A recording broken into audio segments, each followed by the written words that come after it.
Bienvenue sur Africa 24 dans cette nouvelle édition du QG News. Au sommaire de l'actualité, près de 20 millions de Kenyans étaient appelés aux urnes ce mardi pour les élections générales. Sur place, des longues files d'attente ont rythmé cette journée pour ces élections qui mettent face à face le président sortant Uhuru Kenyatta en tête dans les sondages et Raila Odinga, leader de l'opposition. Puis la désolation des résidents de l'île égyptienne de Warak, des habitants qui assistent à la destruction de leurs habitations. L'État égyptien qui en revendique la propriété mène depuis plusieurs semaines une campagne de démolition. Le Cameroun entend maintenir son statut de pays organisateur de la prochaine Coupe d'Afrique des Nations, une détermination malgré les doutes émis par Ahmad Ahmad, le président de la Confédération africaine de football. Le Kenya élit ce mardi son président de la République, mais aussi ses députés et sénateurs, entre autres scrutins. Fin du vote depuis 17h, heure locale. Place désormais au dépouillement. Les autorités électorales auront une semaine pour publier les résultats officiels définitifs. Et pour ce qui est du déroulement du vote justement de ce mardi, il semble s'être bien déroulé. On écoute cette résidente de Nairobi. Dans la capitale, il y a vraiment très peu de gens. Ceux qui sont ici sont ceux qui sont près de leur bureau de vote. Donc la plupart sont rentrés dans leur ville ou dans leur village. Donc tout est calme, il n'y a rien à signaler. La vie continue comme d'habitude. Les gens se parlent normalement. Les ceux qui sont dans les affaires, après avoir voté, ils rentrent dans leur magasin, ils ouvrent le magasin et la vie continue. Et à la télé, on montre plusieurs bureaux de vote. Mais tout le monde est juste devant sa télé ou devant sa radio et on écoute des nouvelles. Les habitants de Warak en Égypte continuent de s'opposer au projet de destruction de leurs habitations voulues par le gouvernement, des terrains qui seraient à la propriété de l'État. Les ordres de démolition ont été signés le 15 juillet, entraînant le désarroi de 90 000 personnes qui vivent sur l'île. Nato Puntushashvili. Au Caire, les habitants du Nil rejettent des plans du gouvernement. La campagne gouvernementale prévoit la délocalisation de milliers de propriétaires vers la banlieue de la capitale égyptienne afin de supprimer les empiètements sur le terrain public. Les expulsions ont été votées suite à l'annonce du président égyptien Abdel Fattah al-Sisi durant sa campagne en mai dernier. Il y a 4 mois, un projet de destruction dans un rayon de 30 mètres des rivages du Nil de toute construction a été ordonné sur l'île d'Al-Warak. Durant cette période, les policiers nous ont demandé de coopérer pour résoudre cette question paisiblement sans aucun conflit entre les résidents et la police. Nous sommes tous logés à la même enseigne et devons être solidaires. Nous les aiderons à achever la démolition sur une condition, une maison abritant une famille ou n'importe quel individu vivant et un délai jusqu'à ce que la famille dite trouve une alternative.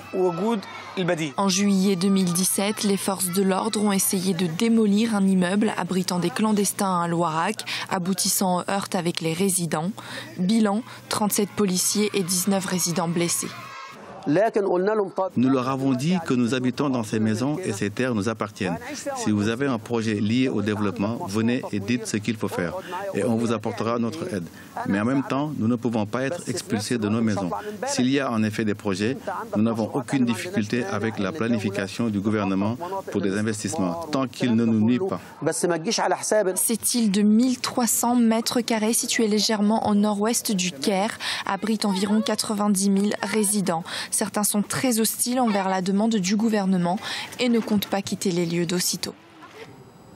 Le code minier de la CEMAC est toujours en attente de validation. Cela fait plus d'1 an que le texte est en étude dans les pays d'Afrique centrale. L'adoption du dispositif doit amener une plus grande réglementation en matière d'exploitation des ressources du sous-sol dans l'espace communautaire. Idlet Mirabel Bissou nous en dit plus.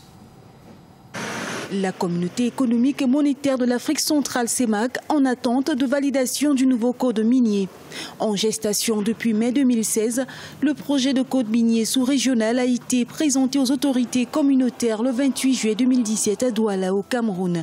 L'objectif de cette réforme est de développer et proposer un cadre réglementaire adapté aux législations des États de la sous-région.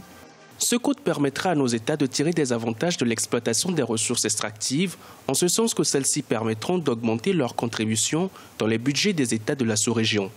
Dans le projet du code minier de la CEMAC en attente de validation, l'on retrouve des aspects relatifs au régime minier général, au régime fiscal et douanier, les obligations socio-environnementales, le régime d'échange ainsi que le contentieux minier. Le code dans son ensemble a connu des innovations lors de son élaboration par les États membres de la Communauté économique et monétaire de l'Afrique centrale. L'une des innovations de ce code est de faire en sorte que tous les bénéfices issus des recettes d'exploitation et des activités connexes soient rapatriés au niveau de la sous-région dans un délai de 30 jours. Le projet d'harmonisation des lois minières aux États membres par la Commission CEMAC vise à renforcer la bonne gouvernance et la transparence dans le secteur minier pour mieux contribuer au développement économique et à la réduction de la pauvreté. À terme, il devrait permettre de doter la sous-région d'un cadre réglementaire adapté à ces défis et aux standards internationaux. Le Cameroun engagé à relever le défi de l'organisation de la CAN 2019, désormais à 24 équipes. L'État camerounais passe en outre la polémique au sein de la CAF réitère sa détermination. Reportage de notre correspondante Viviane Baouken. Cameroun entend résolument abriter la Coupe d'Afrique des Nations de football en juin 2019 et ce malgré les nouveaux changements qui ont été apportés au sein de la Confédération africaine de football. 24 équipes prendront désormais part à cette rencontre continentale contre 16 au départ. Pas de panique, les autorités locales entendent bien relever ce défi. Les plus hautes autorités de la République, à commencer par le président de la République lui-même, l'a dit, le Cameroun est prêt. Et ensuite, le ministre des Sports, n'est-ce pas, à travers son point de presse il y a quelques jours, avait dit que le Cameroun était prêt, que ce soit en janvier, que si on organisait la CAN en janvier, on était prêt, ou alors que ce soit... comme il y a eu des modifications, nous serons encore davantage, beaucoup plus prêts. En perspective à la Coupe d'Afrique des Nations 2019, le Cameroun a engagé de nombreux chantiers infrastructurels. Sur les 32 stades et aires d'entraînement dont disposera le Cameroun pour cette compétition, 11 sont prêts et fonctionnels. Les 21 autres sont en construction ou à réhabiliter, soit 14 à réhabiliter et 7 stades à construire. Le tout n'est pas de tirer des projets sur les comètes. Il faut mettre en place cette politique-là, mettre en place des hommes qui vont réfléchir de sorte que les délais soient vraiment respectés, les délais de mise en œuvre des stades, mais on se rend compte de ce côté-là que le passage à 24 a un peu remué le microcosme politique camerounais en matière de construction des stades et peut-être que c'est ça qui nous donne l'assurance que nous avons aujourd'hui que nous pourrions organiser cette CAN. En septembre 2017, la toute première mission d'inspection mandatée par la Confédération africaine de football séjournera au Cameroun.